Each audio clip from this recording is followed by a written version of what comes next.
तो चलिए फ्रेंड्स पहला क्वेश्चन को देख लेते हैं। है दोस्तों, पहला सवाल दिया गया है कि यूरोप का मरीज किसे कहा जाता है। 4 देश का नाम दिया गया है। पहला है तुर्की, इटली, इंग्लैंड और डी में दिया गया है फ्रांस। तो आप सभी को बता दें कि हमारा वीडियो सीरीज का पहला क्वेश्चन का जवाब आप सभी को वीडियो के नीचे जाकर कमेंट बॉक्स में इसका सही जवाब लिखना होता है। तो क्वेश्चन नंबर 1 का क्या सही जवाब होगा, आप जल्दी से वीडियो के नीचे चले जाइए और कमेंट बॉक्स में इसका सही जवाब लिख सकते हैं। तो चलिए हम आप सभी को अगला क्वेश्चन नंबर 2 को दिखा देते हैं। है दोस्तों, अगला क्वेश्चन है हमारा कि यंग इटली की स्थापना किसने किया था। दोस्तों आपसे बता दें कि यंग इटली की जो स्थापना किया था वो मेजनी ने किया था। तो क्वेश्चन का सही जवाब ऑप्शन ए हो जाएगा। अगला सवाल है हमारा क्वेश्चन नंबर 3 की अंतर्राष्ट्रीय महिला दिवस कब मनाया जाता है। दोस्तों आपसे बता दें अंतर्राष्ट्रीय महिला दिवस 8 मार्च को मनाया जाता है। तो क्वेश्चन नंबर 3 का राइट आंसर ऑप्शन बी हो जाएगा। अगला सवाल है क्वेश्चन नंबर 4 की अप्रैल थीसिस किसने लिखा था। दोस्तों आपसे बता दें कि अप्रैल थीसिस जो लिखा था वो लेनिन था। तो क्वेश्चन का सही जवाब लेनिन लिखेंगे आप। उसके बाद में यहाँ भी आज भी क्वेश्चन नंबर 5 देख पा रहे हैं। क्वेश्चन नंबर 5 दिया गया है कि सोवियत संघ का विघटन किस वर्ष हो गया था। दोस्तों आपसे बता दें कि 1991 ईस्वी में ही सोवियत संघ का विघटन हो गया था। तो क्वेश्चन नंबर 5 का राइट आंसर ऑप्शन डी हो जाएगा। उसके बाद में आज सभी क्वेश्चन नंबर 6 को देख पा रहे हैं। क्वेश्चन नंबर 6 दिया गया है कि अंकोरवाट में किस हिंदू देवता का मंदिर है। दोस्तों आपसे बता दें कि अंकोरवाट में जो अंकोरवाट का जो मंदिर है कंबोडिया में, उसमें विष्णु भगवान का मंदिर है। तो क्वेश्चन का सही जवाब होगा विष्णु। उसके बाद में यहाँ पे आज से भी कुछ मैं 7 देख पा रहे हैं। गांधी जी को महात्मा की उपाधि सर्वप्रथम किसने दिया था। तो आपसे बता दें क्वेश्चन नंबर 7 का राइट आंसर ऑप्शन ए हो जाएगा, यानी रविंद्रनाथ टैगोर ने। अगला सवाल है क्वेश्चन नंबर 8 की पूर्ण स्वराज दिवस कब मनाया गया था। दोस्तों आपसे बता दें पूर्ण स्वराज दिवस 26 जनवरी 1930 ईस्वी को मनाया गया था, यानी क्वेश्चन का राइट आंसर ऑप्शन ए हो जाएगा 26 जनवरी 1930 ईस्वी में।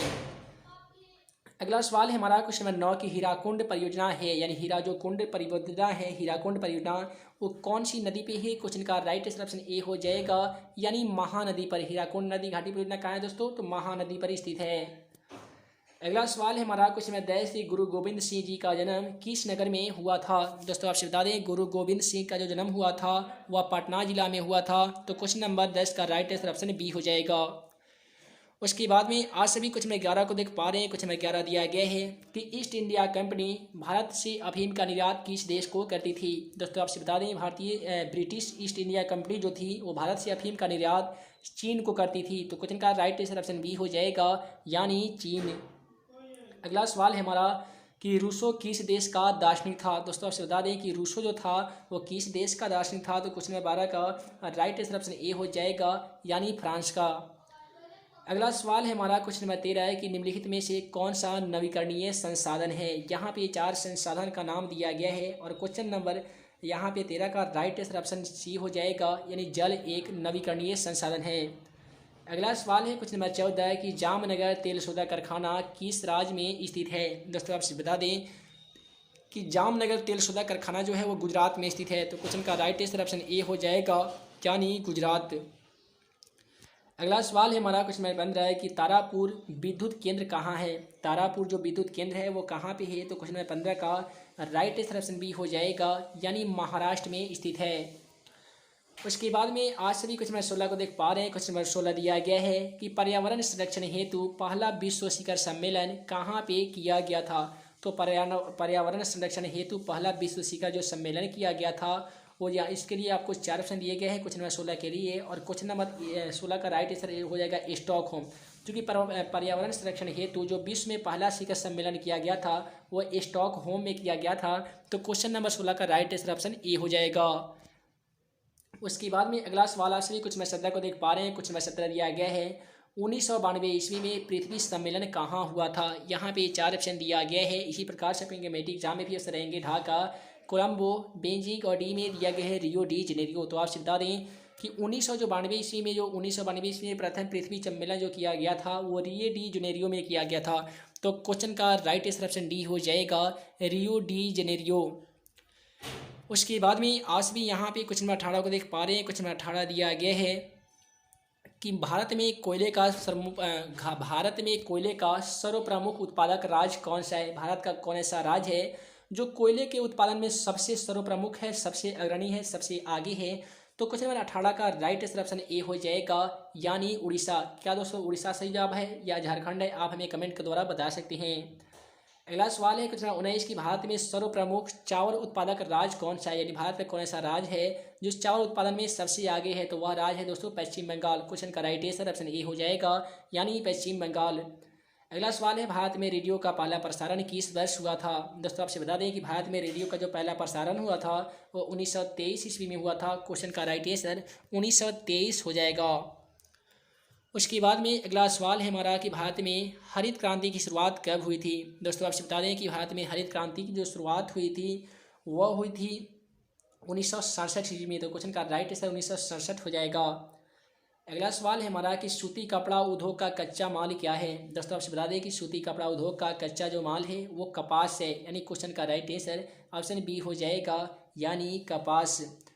उसके बाद में अगला सवाल है कि रेशमी वस्त्र उत्पादन, यहाँ पे देख लीजिए अगला सवाल कि रेशमी वस्त्र उत्पादन का प्रमुख केंद्र क्या है। रेशमी वस्त्र उत्पादन का प्रमुख केंद्र क्या है, क्वेश्चन का राइट आंसर भागलपुर हो जाएगा, जो कि आप ऑप्शन डी में देख पा रहे हैं। अगला सवाल है हमारा कि उर्वरक का कारखाना कहाँ स्थित है। उर्वरक का जो कारखाना है वो कहाँ पे स्थित है, क्वेश्चन का राइट आंसर बरौनी हो जाएगा, चूँकि बरौनी में ही उर्वरक का कारखाना स्थित है। अगला सवाल है हमारा क्वेश्चन नंबर 25 कि रंगभेद की नीति के विरुद्ध आवाज़ किसने उठाई थी। वो कौन ऐसे व्यक्ति थे जो रंगभेद के नीति के विरुद्ध आवाज़ उठाए थे, तो क्वेश्चन नंबर 25 का right answer Martin Luther king हो जाएगा। मार्टिन लूथर किंग के द्वारा ही रंगभेद नीति के विरुद्ध आवाज़ उठाई गई थी। अगला सवाल है क्वेश्चन नंबर 26 कि धर्म को समुदाय का मुख्य आधार मानने वाले व्यक्ति को क्या कहते हैं। तो धर्म का समुदाय मुख्य आधार मानने वाले व्यक्ति को क्या कहते हैं, इसके लिए आपको 4 ऑप्शन दिया गया है और आपसे बता दें क्वेश्चन नंबर 26 का राइट आंसर ऑप्शन बी हो जाएगा, यानी वैसे व्यक्ति को हम संप्रदायी व्यक्ति कहेंगे, यानी संप्रदायवाद कहेंगे। अगला सवाल है हमारा क्वेश्चन नंबर 27 कि भारत में राष्ट्रीय महिला आयोग अधिनियम कब बना था। हे दोस्तों भारत में राष्ट्रीय महिला आयोग अधिनियम कब बना था। क्वेश्चन नंबर 27 के लिए 4 ऑप्शन दिया गया है और क्वेश्चन का राइट आंसर ऑप्शन डी हो जाएगा, यानी 1990 ईस्वी में बना था। इसी प्रकार से मेट्रिक एग्जाम में क्वेश्चन पूछे जाएंगे कि भूमंडलीकरण की शुरुआत कब हुई थी, तो ये 1990 के दशक में हुई थी। अगला सवाल है हमारा कि भारत में संविधान सभा का गठन कब हुआ था। दोस्तों आपसे बता दें कि भारत में जो संविधान सभा का गठन हुआ था वो 1946 ईस्वी में हुआ था। तो क्वेश्चन का सही जवाब लिखेंगे आप 1946 ईस्वी। उसके बाद में अगला सवाल आप 44 में देख पा रहे हैं। अगला सवाल है हमारा कि तेलंगाना राज्य का गठन कब हुआ था, यानी जो तेलंगाना अपना जो भारत का जो राज्य है उसका गठन जो हुआ था वो कब हुआ था, तो 2 जून 2014 ईस्वी में ही तेलंगाना राज्य का गठन हुआ था। क्वेश्चन 29 का राइट आंसर ऑप्शन ए हो जाएगा। अगला सवाल है हमारा कि चिपको आंदोलन की शुरुआत किस राज्य से हुई थी। आपसे बता दें उत्तराखंड एक ऐसा राज्य है जहां से चिपको आंदोलन की शुरुआत हुई थी, जिसके प्रमुख नेता सुंदरलाल बहुगुणा और चड्ढी प्रसाद यादव थे। उसके बाद में क्वेश्चन 31 को देख लीजिए। क्वेश्चन 31 दिया गया है कि लोकतंत्र का प्राण किसे कहा जाता है। काफ़ी सिंपल क्वेश्चन है कि लोकतंत्र का प्राण किसे कहा जाता है। क्वेश्चन का सही जवाब होगा राजनीतिक दल को, चूँकि राजनीतिक दल को ही लोकतंत्र का प्राण कहा जाता है। अगला सवाल है क्वेश्चन 32 की निम्नलिखित में से कौन सा राष्ट्रीय दल है। यहाँ पे 4 दल का नाम दिया गया है, इसमें से आप सभी को बतलाना है कि कौन ऐसा दल है जो राष्ट्रीय राजनीतिक दल कहलाता है। क्वेश्चन का सही जवाब ऑप्शन सी हो जाएगा, यानी भारतीय जनता पार्टी, जिसे बीजेपी भी कहा जाता है। अगला सवाल है कि भारत में लोकतंत्र के लिए क्या क्या चुनौतियां हैं। क्वेश्चन में 33 के लिए 4 ऑप्शन दिया गया है। तो यहाँ पे लोकतंत्र में के जो चुनौतियां की बात करें तो जातिवाद भी है, आतंकवाद भी है, परिवारवाद भी है। क्वेश्चन का राइट ऑप्शन डी हो जाएगा, यानी इनमें से सभी। अगला सवाल है किसने कहा था कि लोकतंत्र जनता का, जनता द्वारा जनता के लिए शासन है। यह कथन जो है वो किसका है, तो आपसे बता दें अमेरिका के भूतपूर्व राष्ट्रपति अब्राहम लिंकन का कहना था कि लोकतंत्र जनता का जनता द्वारा जनता के लिए शासन है। तो क्वेश्चन का राइट आंसर ऑप्शन सी हो जाएगा, यानी अब्राहम लिंकन। अगला सवाल है क्वेश्चन 35 के निम्नलिखित में से कौन सा कदम लोकतांत्रिक सुधार का सूचक है। तो यहाँ पे 4 ऑप्शन दिया गया है और क्वेश्चन का राइट जो आंसर होगा ऑप्शन बी हो जाएगा, यानी पंचायती राज व्यवस्था एक ऐसा कदम है जो लोकतांत्रिक सुधार का सूचक है। अगला सवाल है हमारा क्वेश्चन 36 कि भारत में योजना आयोग के अध्यक्ष कौन होते हैं। दोस्तों आपसे बता दें कि भारत में योजना आयोग के जो अध्यक्ष होते हैं वो प्रधानमंत्री होते हैं। तो क्वेश्चन का राइट आंसर ऑप्शन सी हो जाएगा। उसके बाद में दोस्तों अगला सवाल है कि भारत में प्रथम पंचवर्षीय योजना की शुरुआत कब हुई थी। तो दोस्तों इसका जब जवाब होगा 1951 होना चाहिए। इसका किताब में 1952 दिया गया था, तो आप एक बार देख लीजिएगा। अगला सवाल है हमारा कि बिहार के किस जिले की प्रति व्यक्ति आय सबसे कम है। दोस्तों आपसे बता दें शिवहर एक ऐसा राज्य है बिहार के एक ऐसा जिला है जिसकी जो प्रति व्यक्ति आय है वो काफ़ी ही कम है, तो क्वेश्चन का राइट आंसर शिवर हो जाएगा।